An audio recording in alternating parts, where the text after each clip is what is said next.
Hey yo, Shaun Pearce here with Century 21 Realty in Peterborough. Want to do a quick video on 3 reasons why you should absolutely, in every deal, do a final walkthrough of the property, okay? So on the buying end, when you purchase a property, there's a point in the deal where the paperwork becomes firm, right? And then there's usually a couple of weeks between when the deal goes firm and when you actually close on the property. So there's a couple of risks as a buyer that you're exposed to in that window of time.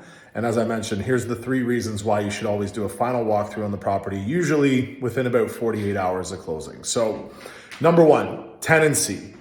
You absolutely want to make sure that before you close on a property, the property is provided to you as the buyer in whatever manner is outlined in the agreement, right? So if you've signed a deal that says, that the seller agrees to provide vacant possession on closing, then you absolutely need to verify that the property is in fact vacant before you close on the property. Because guess what?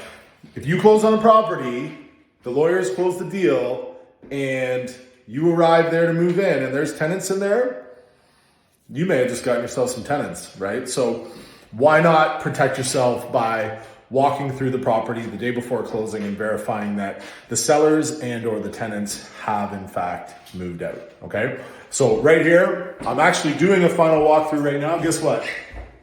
No beds, no tenancy, no furniture. So this final walkthrough is going well so far. There's point 1. Now, point number 2 is to verify that the condition of the property has not changed in the time between the deal going firm and closing. So what do I mean by that? Well, there's all kinds of factors that can affect the state of the property.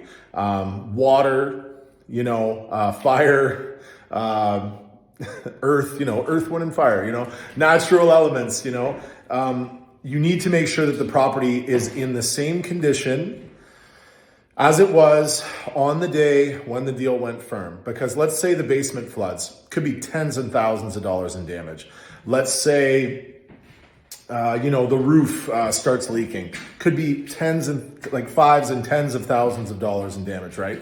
So again, make sure that that the property is still in fact in the state that it was on the date that you made the agreement. So again, my walkthrough, there's point 2. I'm looking around, everything looks good, okay?